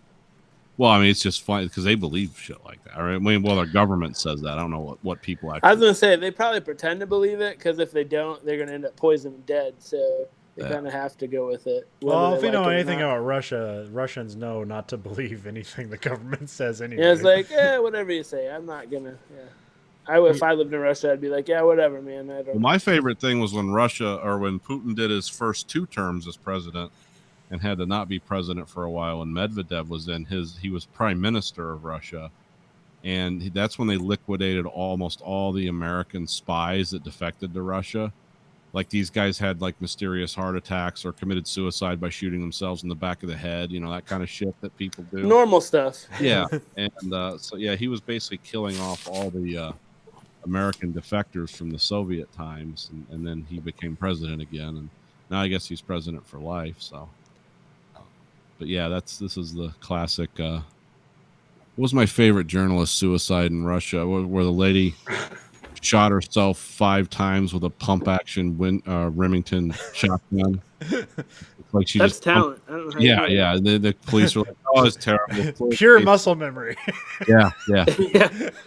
Just automatically shot, including in the head once. It's like, oh, okay. Is that the last shot? Yeah, that was Well, the first, actually. Did you guys see the actual list of speakers at the Republican National Convention? No. Yeah, there's some batshit people on there. Yeah, there's the My Pillow guy. Yeah. Then there's the couple that brandished guns outside their house and pointed at protesters. Really? Are you Yep. serious? Those Yeah, American Seriously, heroes. yeah. Seriously, yes. They're just The- going to point guns at the audience and say, vote for Trump. The teen that wore a MAGA hat in front of a Native American and kept smiling, he's a key speaker. He's there. Okay. Is Scott Yeah. Baio going to be there? That guy's 'Cause worth if- like $250 million now. hey, Yeah. Andrew, is Chachi going to be there? Scott Baio? If he's not there, I can't watch. I didn't see anything with him on it because I'm trying to find articles right now saying who's speaking, but nobody's mentioning some of those key people that I've mentioned already. I think he's actually there because it looks like he is. Just on What about Dean Cain? Is he going to be there? Yeah. Which of the Baldwins is gonna do? Stephen Baldwin? Is he gonna be there? Yeah, Yeah, Steve Baldwin's. Yeah, John Baldwin's- Voight. John Yep. Voight's going to be there. Yeah. Uh, Clint Eastwood's going to be there talking to a chair. Every Trump relative that isn't anybody besides his kids and his wife is also going to be speaking. And yeah, it seems like a great, time for speeches from everybody. I don't know why the hell they got like all these people like my Pillow guy and the people that pointed guns at protesters outside their house. Because they have recognition. So Yeah, people. It's a culture war thing. People on his side know them. Like, Plus oh, the- these plus- people, they're plus- fighting the liberals too. plus these are all the people that have like nothing to lose. If Yeah, they what do do it or they care? not. It's more time in the spotlight for them. What do they care? Jared Kushner, but now it's under consideration. I read something where he was trying to sell like fighter jets to some country like in secret. That's fun. United Arab Emirates. Yeah, what a swell guy. Yeah. Oh, I guess the wonderful senator from Iowa, Joni Ernst, is talking for him at the Republican National Convention. She's gonna make him squeal. Oh, man. Yeah, I'm getting tired of all our ads saying like, "Oh, we should hold China accountable and care about veterans." And like, yeah, if that's your only fucking response when you took dark money and a bunch of illegal campaign contributions. That seems like a good fucking. It's like you're for Iowa, huh? You tried to fucking up our medical costs in Iowa and didn't care about pre-existing conditions. You're a fucking bitch. How do you really feel though? She's the same Republican pantsuit woman that's been trotted out before her. Pantsuit woman. Well, no, it's the same Republican hairstyle, same Republican pantsuit. I mean, That Reynolds sounds wears like the a same really thing. bad failed comic book. Republican pantsuit woman. We got Republican pantsuit woman. She's anti-abortion, small government. She's coming to get you in a nice pantsuit. She can see the ills cast upon the world, but she looks the other way. Republican pantsuit woman. Uh, You can tell she's a mom because of her hairstyle. Republican I pantsuit. think I'm just doing it in the vein of that. What was it, South Park, Alabama man? Oh, uh, no, it's just something. It's like I've seen. Like I guess technically it's not all Democratic because a lot of female senators or Congress women wear that certain style too, where it's like, oh, just like pantsuit in the same close cropped hairstyle. Yeah, it's a sensible haircut that doesn't get in your face, and you can walk around, not have to worry about what's people looking up your skirt. It's a sensible thing, but you know. yeah. What are they supposed to wear? Like a beehive and pasties? Like, No, it's not what I was saying. It just kind of. Just come Just out kinda- just like the Rockettes. you do whatever you want. Women empowerment. Dress not- whatever. It's not what I was saying. I could try to control what they wear. It's just like, well, Jeez, Andrew. No, just kidding. just kind of like it just screams person that I doesn't don't- I listen think- to people well.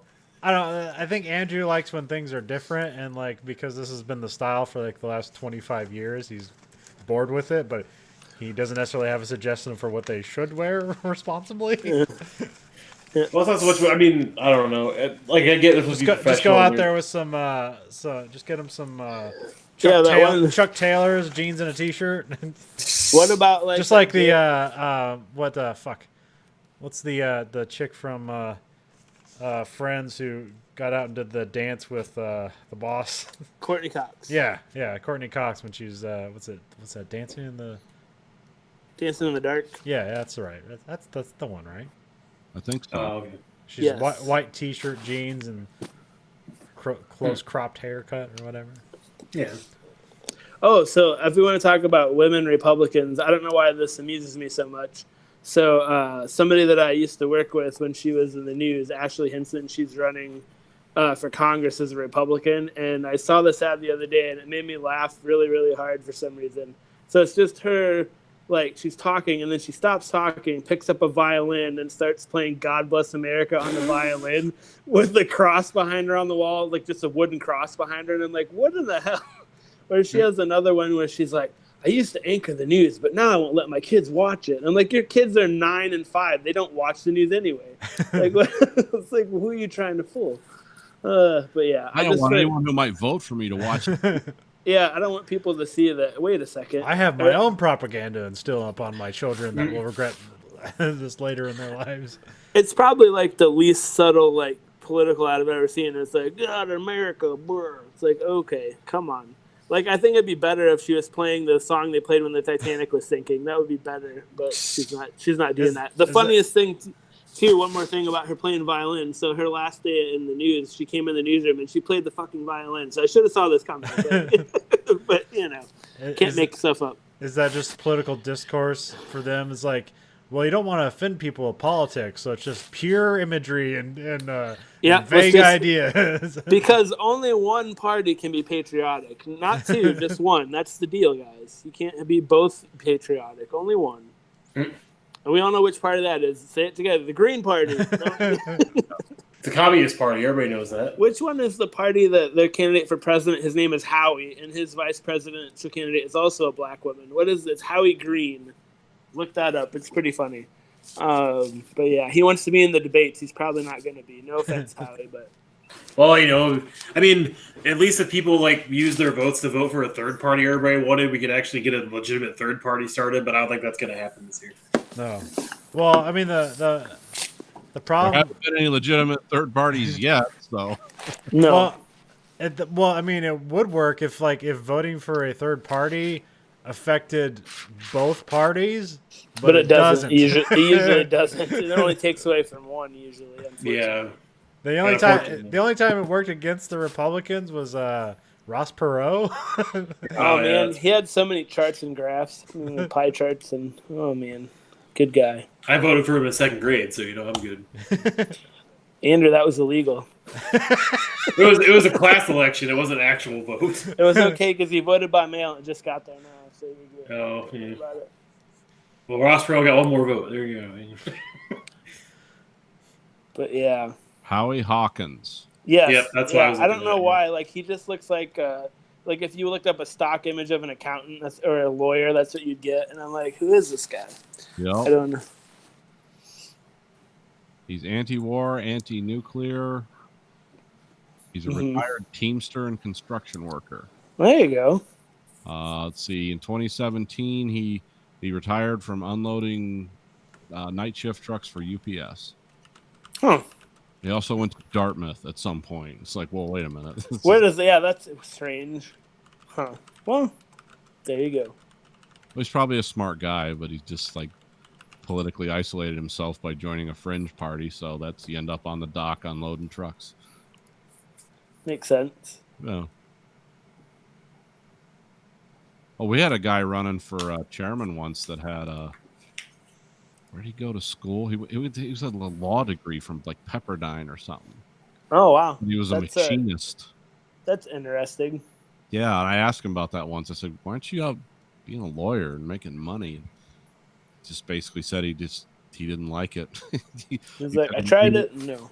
He said he loved law school, but he didn't like actually practicing law. I was like, so you became a machinist? So he could be a law professor, and that would be probably better. No offense. I think he was not a guy who liked people a whole lot. There you go. But then he ran for a big job. It's like, all right, he didn't win. But yeah.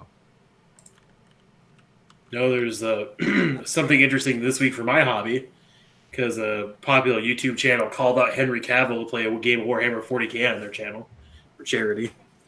But now the community's divided now because they're saying the guy is an asshole for calling him out in public and not being a more private gesture towards him just if he wants to play. Because I guess he's had pictures of painting his minis and stuff like that and putting them together and stuff.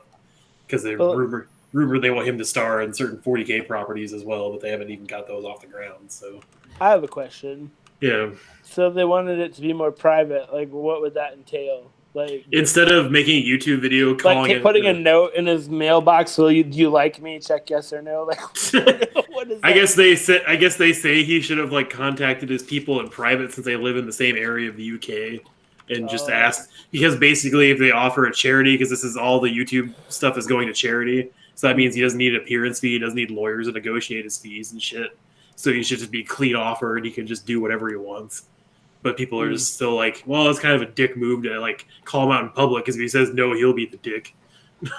So basically, they're arguing like doing it that way if he's forced to say yes. Okay. yeah, basically, because he already has a lot of love in the community because he's talked about reading certain books and his opinion on those and models and shit. So he's probably the biggest celebrity in the 40k community as far as that goes.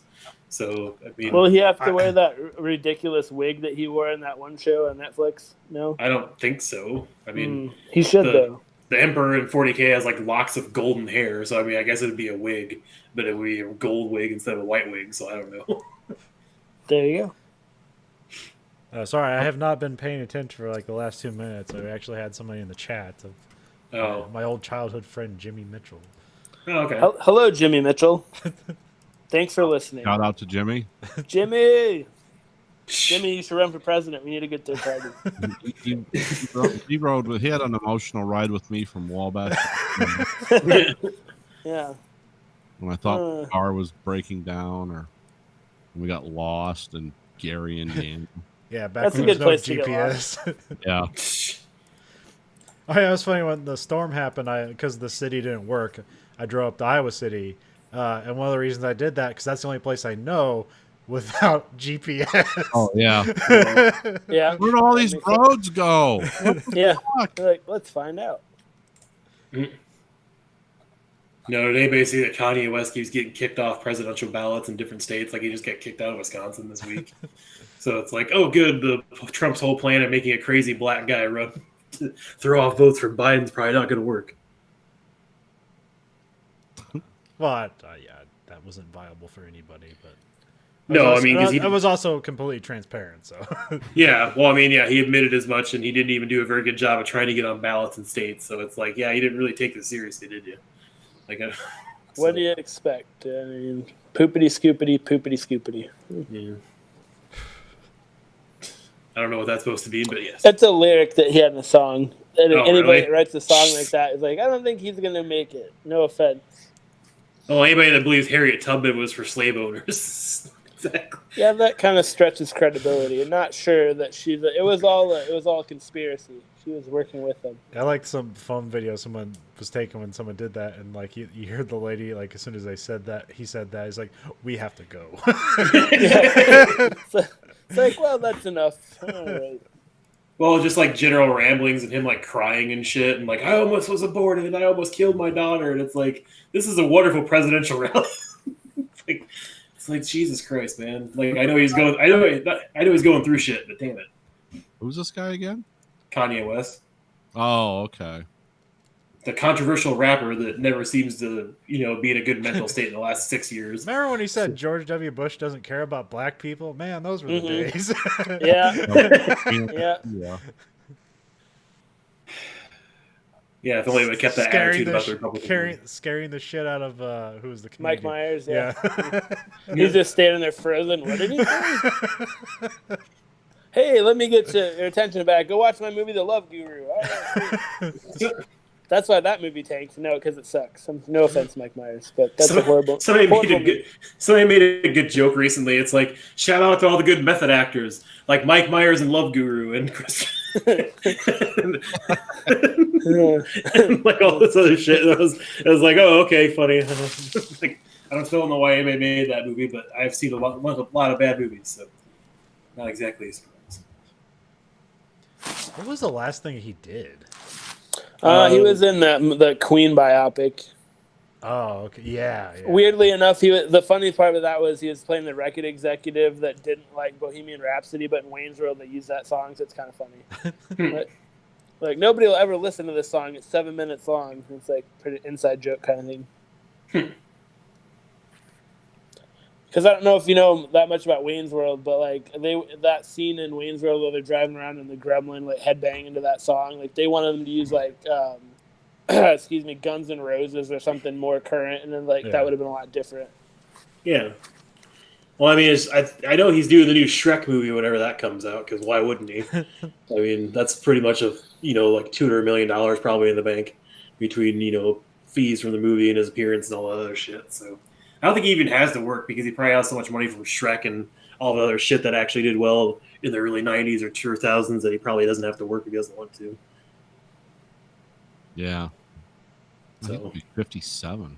I didn't realize. I thought he was older than that. Oh yeah, and he had that bit part in Inglourious Bastards. Yep, he was in that. Yeah, the British general or whatever. He was in a movie called Terminal. Oh yeah, with Simon Pegg and the what's her name from Suicide Squad, and Birds of Prey. Robbie. No. Yeah, Margot Robbie. I watched the trailer a couple times. I couldn't figure out if that was going to be a movie I would like or hate. I'm gonna guess. Watch the trailer one more time. Well, it's one of those games that's like kind of a head game movie, but also kind of like a cool, interesting view of things, like different camera techniques and stuff like that. So I was like, well, it might be worth watching just for the visual aspect of it. But he says he's actually semi-retired. Yeah, he's got some young kids, so he's kind of doing that right now. Well, plus if goddamn Rick Moranis is coming back to acting, why can't Mike Myers act more? Is Rick Moranis coming back? Yeah. They're doing another Honey I whatever the kid. Yeah, because they already shrunk him. That's funny you should bring that up because I just watched Honey I Shrunk the Kids and Honey I Blew Up the Kids back to back the other day. So. Oh, okay. What's your modern day or your older self's perspective of the movies? They hold up? I mean, as a kid, I remember I wasn't paying as much attention to the special effects, but when that was made, it's actually pretty decent. It holds up pretty well. I don't know what the third one would be called, like Honey I Vaxxed the Kids, or I don't know what else. I'm not really sure where they're gonna go because they've already done small and big, so I'm not really sure where that would be. Honey, I Killed the Kids and I Brought Them Back to Life, and now the zombie apocalypse. Yeah, I don't really know, but it's a crossover. It's a crossover with what's the one with the plant?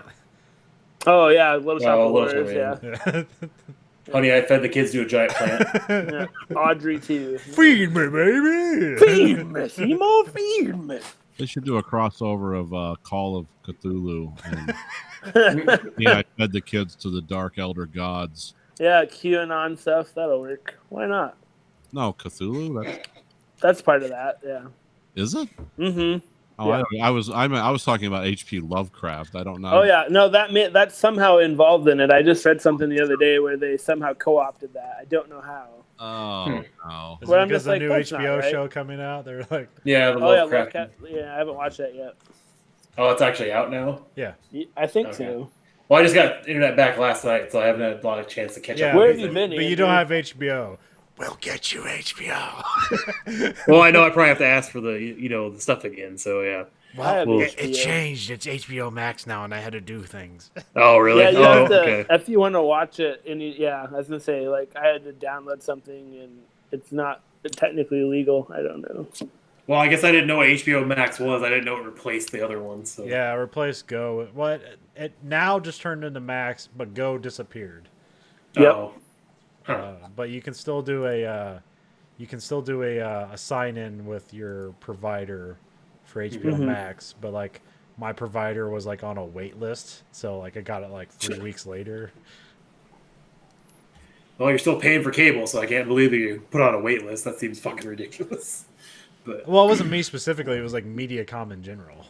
Yeah, I mean, like me specifically, like I got HBO through so HBO Now or HBO whatever it was, the Amazon like TV or whatever you can get through that. Yeah. And like they don't have a deal with Amazon, so like if you want to watch it on your TV, you have to download this like random program and like fool it into thinking, yeah, and it works. It just takes a lot of time to get it to work, but yeah, at some point they'll make a deal. I don't know when that is, but Well, because I know between The Boys season 2 comes out next week or next Friday, and then between the couple stuff like I haven't really watched or kept up on Netflix and Hulu and everything else, like I pretty much have pretty much a little bit of content to go through, but still quite a bit. So, including tonight's movie that I went through yesterday. Let's get into it then. Andrew made the handoff. Segue. Let's, high five segue. Yeah, let's talk good job. about blame. Who is to blame for this movie? I I don't know. thought it was Blam. Nathan? You have the story behind this, don't you? Well, I mean, it was just it. Sometimes in Japan, it's pronounced blam. Okay. I don't know, and it has something to do with that guy's gun, the main character. Oh, That okay. makes sense. It's a gun that shoots like 200 robots or whatever. Billy's gun. They call it like a gravity gun or something like Yeah, that. yeah, I thought his name was Kiryu, yeah. and then I went to the Wikipedia page, and his name, well, that's maybe how you say it, but it's Killy, like kill Yeah. with a Y. Yep. It's like I didn't hear Killy at all. All I heard was Kiryu. Yeah, this was an interesting. I guess this is based on. It's based on a manga. Yeah, it's a manga series. Oh, is it a series? Because I was wondering if they did more of this, because that'd be interesting to see like what else they do with this universe. Yeah, as far as I know, it's based on a series of like 5 books. Does it just follow Kiryu around? I think so. I didn't really read Oh, up okay. much about them. I just Well, doing- like the end of this movie, they're like, "Hey, all the characters you saw, like, well, they're dead and gone, but they have grandchildren now." I was like, "Well, you basically like, well, we never follow them again, I guess." So I imagine there's some shit going on elsewhere that he happens upon. yeah, He's essentially kind of like the Mad Max of this world. right. But yeah, the premise is that there's like, at one time there were humans and they built a city, and then the city started building itself, and then there's some weird corruption, and then like the city decided to kill all the humans, but Yeah. it kept building a city randomly. It just Yeah, the keeps city there's- continues to expand but all pur- directions. yeah, there's no purpose to it. But yeah, you don't see the sky. There's nothing but a city. Huh. Yep, just goes on forever. And Yeah, they're- 'cause some kind of disease basically blocked humans' ability to integrate or to communicate with the computers. yeah.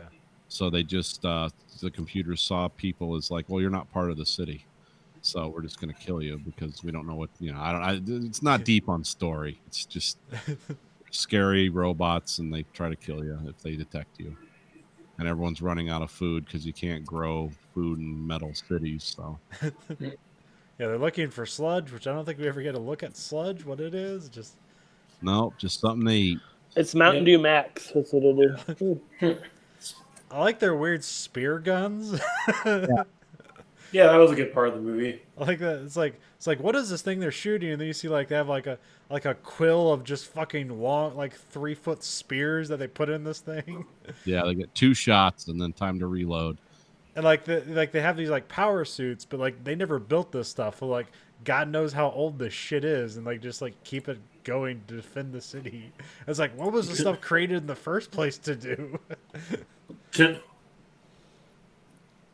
Yeah, doesn't it say that it's like they gave a time frame? It was like 1,000 years has passed. Yeah, some absurd amount of time. Yeah. Well, that one lady says something like something million hours, but I don't know what that converts to days and stuff like that.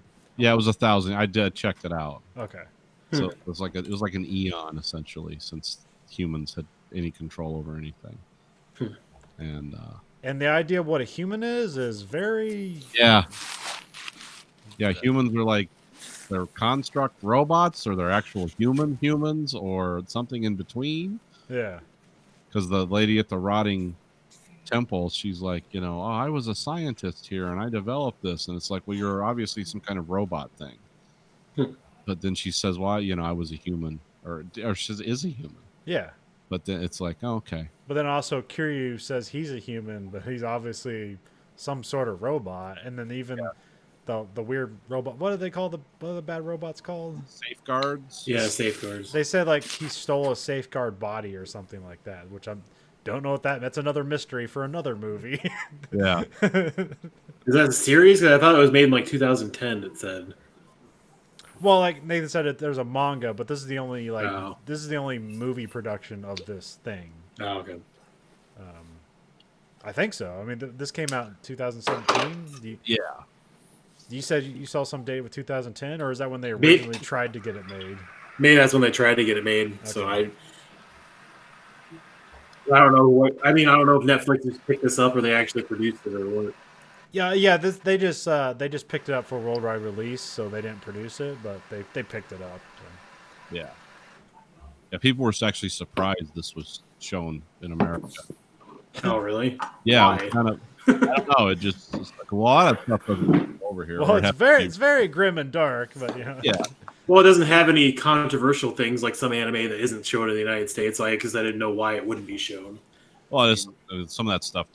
Some you see over here, and some the people have to be deep fans, and they're like, "I'd love to see this over here." And not only did they make it over here, but it had an all English English speaking, redub for it and everything. So Yeah, the dub and the subtitle on at the same time, and sometimes it did not agree. yeah. But I mean, I don't know if the Electro Fishers thing translated very well because it was like I kind of got that theme from the armor and the gun, but like it still didn't make any sense. They don't go fishing for food; they just use spear guns to shoot shit. So, Yeah, I think it was either a concept lost in translation or just one of those random things that let's throw these two words together. That's what they are, because I've seen that in a lot of Japanese stuff. well, plus there's kind of like a plot hole to me because it doesn't make any because the Kili or whoever how you pronounce it shows up. And like they're going out in these things because like, oh, the city kills humans because it thinks they're not humans and they're supposed to be inhabiting it. And it's like, oh, they're illegal citizens, or what is it? It says something like that. Yeah, so it's like the city kills them because they know they're illegal citizens, so they can't show up as humans, so they wear that armor. But the armor doesn't protect them from the things that are trying to kill them, and it doesn't protect them from being spotted. So what the fuck is the point of the armor? It's like Stormtrooper armor. It doesn't make any goddamn sense. So this is like a 3D modeled cartoon. Like it's done pretty well. Sometimes, like in the early 2000s, whenever they did like a 3D model of something, it's like they did it to give it more like articulation and stuff like that. Okay. And to save on traditional animation because that's just expensive. But it never combined well. It always looked like, well, here's some cool traditional animation and here's this shitty 3D thing that obviously doesn't gel together. this is done pretty well, and this is even old, where it's like, okay, this is 3D. This is 3D animation with like kind of like a 2D flair on top of it, but it's done very well. Like it looks like you can tell it's 3D, but it looks like if you pause it, it looks like 2D animation. Yeah. Yeah, because I thought all the artwork was done really well, and I like the theme of it. I just wasn't a fan of the story, I guess. So. Yeah, well, yeah, it's very thin. It's like it seems to be like even if you read like the rave reviews for it, it's more about like the imagery and stuff like that. Like nobody's like raving about the story. I mean, other than the concept is dark and weird. Yeah. Well, yeah, I'd like to see an anime once. I mean, at least a mainstream one that was well accepted, where basically it actually has people like talk like regular dialogue and not just have like weird guttural sounds or pauses or just no music besides like big orchestra music or something. Is that just really you could do something else with this side your main lead hero, basically not talking more than 5 words during an hour or like 2-hour movie. So it's. Yeah, I didn't understand his like speech pattern, but I still don't understand it. But I like that part where he's like talking to the scientist lady. And he's like, "I don't know about the gun." Yeah, and the main villain once she got into it, and Tia like imitated her after she killed her. Like that was interesting because she's like shooting that gun as much as she can, but like he seems to shoot it and he like overcharges and like dies or goes to sleep. So it's like, well, what the hell is that? Because I don't. Well, get also that, they say there's only 100 people left, and like she's like shooting through buildings, killing people, like, and she's like just sitting there for like 20 minutes killing people. I'm like, I'm pretty sure everyone's dead at this point. But, all right, to answer your question, there's something I think like why they wear those suits. Like it's mostly for the power armor benefit out of it. Like they can jump around and do all that cool stuff. Yeah. And they can take some hits, but they can't necessarily they can't stop stabbing, but they can get hit pretty hard. But I think it's specifically the helmet that's supposed to make them look not human. Yeah. And I think in general they can avoid human detection except for the watchtowers, and those they can't trick it. Oh, okay. I assume that's not told. Well, because there wasn't a lot of things where just like safeguards out without a watchtower, so I guess it didn't really prove that, which I kind of wish it would have. So I mean, because even when they show up in the manufacturer or the manufacturing building, they just automatically go after them. So it's like, well, that didn't really help either. So I don't know. Yeah, I think it's more for the acrobatic, like lifting and power suit ability than it is a disguise. Well, I mean, they make a point of it, like they make like some people have like they're running out. What do they call them? Like helmetors or something like that. Yeah, I had some weird like let's add an A or an M or something to the end of the word helmet. But like people were like worried. Like some people would have suits, but they're running out of helmets, and like you can't go out there without a helmet on. So like it seemed to be a thing. But also I was saying like it might have saved on animation because you can just make one model and then you just animate that one model. That could, yeah, budgetary concerns could be. Yeah, overall, I enjoyed it. I enjoyed it for its dark visuals and kind of its hopeless, bleak story, which it even managed to be kind of bleak in the end. It's like, well, we're gonna go down to these other levels and see what happens. It's like, yeah, every time they go anywhere in this world, it's hell. But okay. Yeah, I don't think they went anywhere in the whole movie where they didn't lose at least 2 or 3 people. So, well, there's no resolution to anything in this either. It's just like this is a story, and we didn't really like all the humans can't interface or anything. It had no end. It just kind of we're just going to keep going deeper. What's the gene he's looking for? Oh, what's it, the interface gene or something? The net terminal gene, is that it? Yeah, that's it. Yeah. Kind of reminded me of what was that? That book, Alistair Reynolds, the steampunk novel he wrote. What was that called? Anyway, I couldn't remember. But basically, not Revenger, or is it? No, it was Terminal World. Oh, yeah, because it was a world, and it was basically like steampunk if it was practically applicable, because it kind of merged magic with it a little bit. Yeah. But they were looking for someone called the people that used to run the terminal world were called technomancers, and they could interface with all the machinery that created the steampunk world, because people couldn't really create their technology, they just used it. And the whole movie was about, like, because it had battles on zeppelins and stuff like that. It was a cool book, but it was kind of weird. It was a one-off. He never followed it up. But yeah, it kind of reminded me of Terminal World in a way, where it's like, oh, the machineries just run wild, and so, you know, we used to have people that were born to this ruling caste that could control the machinery, but we haven't found one, and they found one in the book. It was, yeah.